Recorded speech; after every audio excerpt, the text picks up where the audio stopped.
مفتی زاہد حسین کے بیانات کے لیے مفتی زاہد حسین آفیشیل کو سبسکرائب کریں۔ مفتی زاہد حسین۔ بسم اللہ الرحمن الرحیم۔ ایک صاحب نے سوال کیا ہے کہ اگر کتا کپڑوں کے ساتھ لگ جائے تو کیا کپڑے ناپاک ہو جائیں گے، اور اسی طرح اگر جسم کے ساتھ لگ جائے تب کیا حکم ہے؟ دیکھیں، یہ بات ذہن میں رکھیے گا کہ راجح قول کے مطابق کتا نجس العین نہیں ہے۔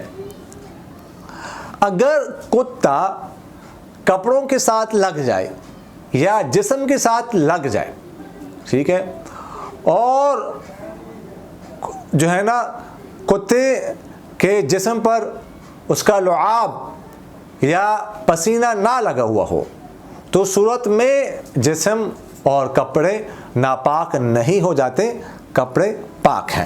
دیکھیے گا، کتے کے جو ہے نا 3 چیزیں نجس ہیں: اس کا گوشت، اور اس کا لعاب یعنی تھوک، اور اس کا پسینہ۔ اگر اس کا گوشت لگ جائے یا تھوک یا پسینہ جسم پر لگا ہوا ہے اور وہ ٹچ ہو گیا کپڑوں کے ساتھ یا جسم کے ساتھ، تو اس صورت میں کپڑے اور جسم جو ہے وہ ناپاک ہو جائے گا۔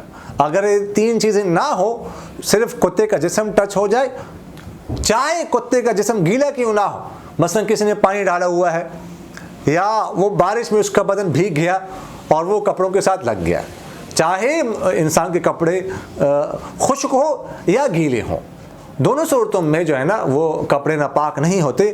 اسی طرح جسم کا بھی جو ہے نا وہ حکم ہے۔ اور اگر کوئی تھوک یا وہ لگ جائے پسینہ، تو اس صورت میں جیسے میں نے آپ سے عرض کیا کپڑے وغیرہ ناپاک ہو جائیں گے۔ اور اگر کپڑے گیلے ہوں اور زیادہ گیلے ہوں اور ادھر سے اٹھ کر وہ کسی اور جو ہے نا وہ کپڑے پر یا بیڈ شیٹ پر بیٹھ گیا اور کپڑے اتنے زیادہ گیلے تھے کہ وہ اس پہ اثر کرتے ہیں بیڈ شیٹ وغیرہ میں، تو وہ بیڈ شیٹ یا جو اور کپڑے جس پر بیٹھے گا وہ چیز بھی جو ہے وہ ناپاک ہو جائے گی۔ اگر کپڑے تھوڑے بہت گیلے ہو تو اس سے جو ہے نا کوئی اثر نہیں پڑے گا، وہ تو کپڑے ناپاک ہو گئے، لیکن کسی اور جگہ پر بیٹھتے ہیں تو وہ چیز ناپاک نہیں ہوگی۔ اقول قولی هذا استغفر الله لي ولكم ولسائر المسلمين فاستغفروه انه هو الغفور الرحيم۔